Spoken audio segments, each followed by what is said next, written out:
Ayan. Ay, sarap.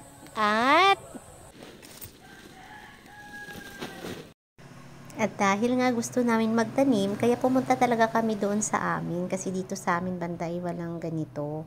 So, ayan. Pinagkukuha namin yung, ano yan guys, yung ng kahoy.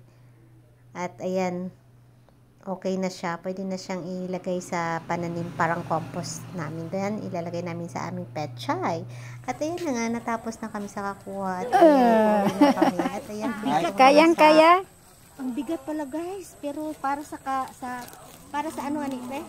Para sa tanim. Para sa tanim guys, kailangan tara. Ayan na, dalawang nagbubuhat. Ako lang naman ang bida, sila ang kontrabida. Sana all. Diba, ang galing nilang lumakad sa pilapin. Parang hindi lang taga-bundok.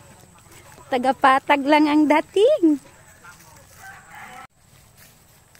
Ayun na. Magandang panahon today. Hindi siya kumukulimlim. Parang wala lang. Kasi pahapon na.